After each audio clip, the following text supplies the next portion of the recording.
11월 10일 월요일. 로댕의 각성. 조각가 로댕은 3번이나 프랑스 국립미술학교에 낙방했습니다. 생계를 위해 은세공을 하던 그는 어느 날 친구로부터 눈에 보이는 나뭇잎만 만들지 말고 그 속에 있는 생명을 표현해보라는 충고를 듣고 큰 충격을 받았습니다. 또 어렸을 때부터 자신을 깊이 이해해 주었던 누이 마리아가 세상을 떠났을 때 그는 감당하기 힘든 고통을 겪었습니다. 이 2번의 충격은 그를 자신 안으로 깊이 돌아보게 만들었고 이후 로댕은 조각에 온 힘을 쏟게 되었습니다. 정신적인 고통에서 벗어나려던 그는 오히려 그림과 조각에 대한 열정을 더욱 불태웠고 마침내 세계적인 거장이 되었습니다. 우리의 삶도 그렇습니다. 평안할 때에는 마음을 잊고 눈에 보이는 것에만 매달리기 쉽지만 시련은 우리를 멈추게 하고 내면을 바라보게 만듭니다. 고통 속에서 우리는 더욱 단단해지고 새로운 길을 찾게 됩니다. 그리고 무엇보다 우리 마음을 어루만지시고 새 힘을 주시는 분, 하나님이 계시기에 우리는 어떤 고통도 넘어설 수 있습니다. 그러므로 오늘의 아픔도 언젠가 감사의 토양이 되어 더 깊은 삶의 열매로 이어질 것을 믿으십시오. 오늘의 말씀. 우리가 환난 중에도 즐거워하나니 이는 환난은 인내를, 인내는 연단을, 연단은 소망을 이루는 줄 알미로다. 오늘의 만나. 고난은 때로 우리 내면의 진정한 가치를 발견하게 하는 하나님의 도구입니다.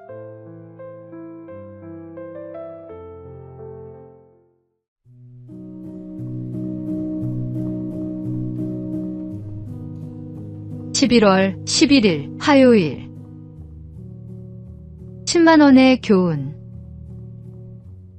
한 사람이 특이한 실험을 했습니다. 어떤 마을의 일정한 구역의 집집마다 매일 10만원씩을 나누어 주었습니다. 첫째 날은 사람들은 의아해하면서도 기쁨으로 돈을 받았습니다. 셋째, 넷째 날이 되자 이 소식이 마을의 화제가 되었고 사람들은 서로 흥분된 목소리로 이야기를 나누었습니다. 둘째 주가 되자 현관 앞에 나와 기다리기 시작했고 셋째 주에는 더 이상 놀라지 않고 당연한 일처럼 받아들였습니다. 넷째 주가 되자 그것은 일상의 일부가 되어버렸습니다. 그런데 실험 기간이 끝난 날 그 사람이 돈을 주지 않고 그냥 지나가자 사람들은 성난 얼굴로 외쳤습니다. 왜 오늘은 돈을 안 주는 겁니까? 감사에 익숙해진 사람들이 결국 감사를 잊은 것입니다. 사실 우리의 삶에도 비슷한 모습이 있습니다. 매일 아침 눈을 뜨고 숨을 쉬는 일상, 가족과 친구의 사랑, 일용할 양식과 건강. 이 모든 것이 다 하나님의 은혜의 선물입니다. 그러나 반복되다 보면 우리는 쉽게 당연하게 여기고 감사하는 마음을 잃어버리곤 합니다. 오늘 하루 내게 주어진 은혜와 복이 결코 당연하지 않음을 기억해 보십시오. 끊임없이 부어주시는 사랑 앞에 다시 감사하는 마음으로 서는 것이 우리의 영혼을 새롭게 하고 삶을 더욱 풍성하게 합니다. 오늘의 말씀. 내 영혼아 여호와를 성축하며 그의 모든 은택을 잊지 말지어다. 오늘의 만나. 날마다 주시는 하나님의 은혜를 당연하게 여기지 말고 새롭게 감사하는 마음을 회복합시다.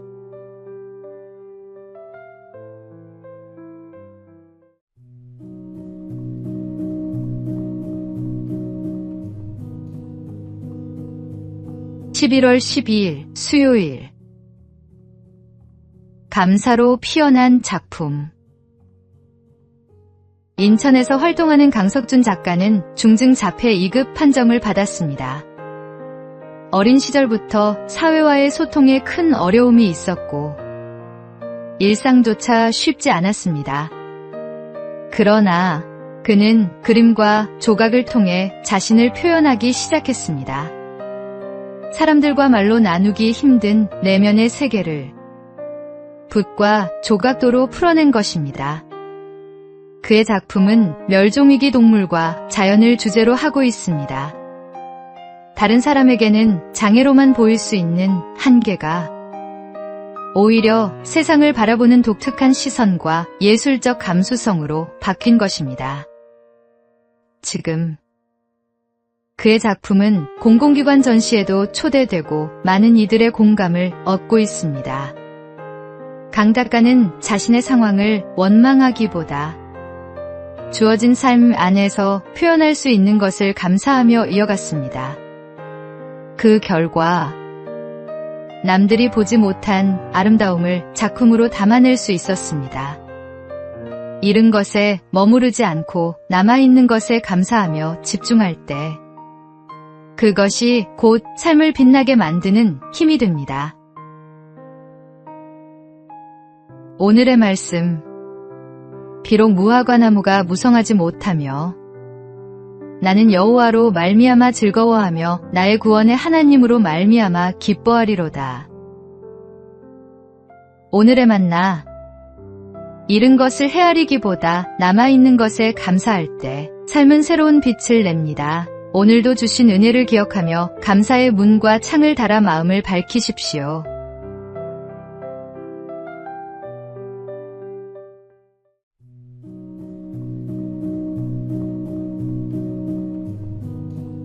(11월 13일) 목요일. 마지막 순간의 고백. 코미디계의 대부라 불리던 전유성 씨는 평생 이성적 사고가 강해 신앙을 쉽게 받아들이지 못했습니다.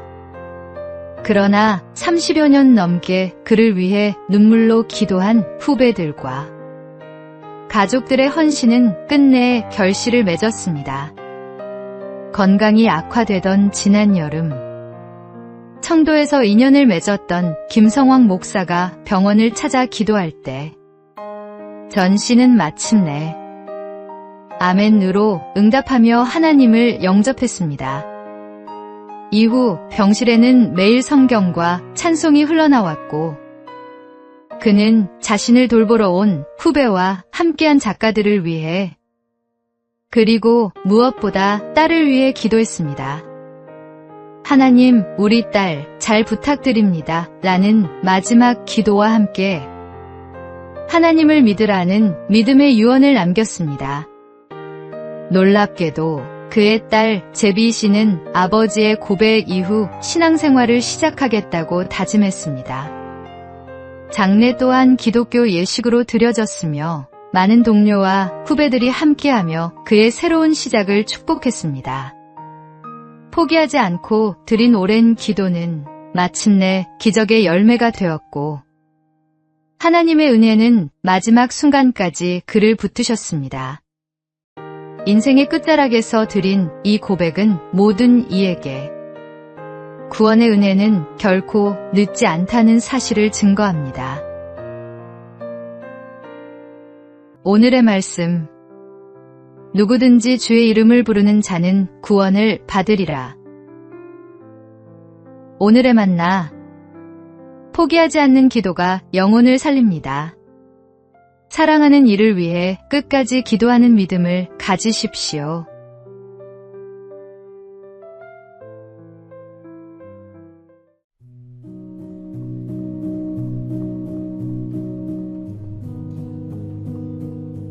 (11월 14일) 금요일.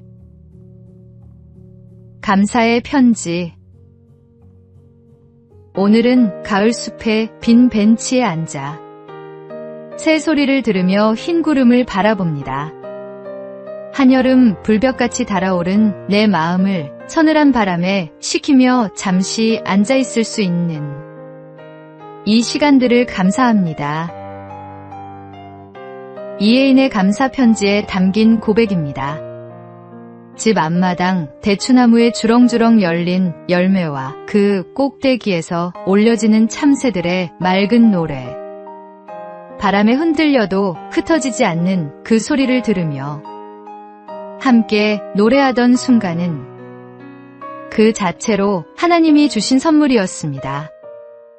또 한 포기에 난을 정성껏 돌보듯 우리를 지켜보시는 하나님의 시선 속에는 따뜻한 사랑이 가득합니다. 난초가 작은 물방울만으로도 싱싱이 꽃대를 올리듯 우리도 날마다 하나님이 부어주시는 은혜를 받으며 살아갑니다. 아침에 눈을 뜨며 하나님께 인사드리고 맑은 눈으로 하루를 바라보는 것.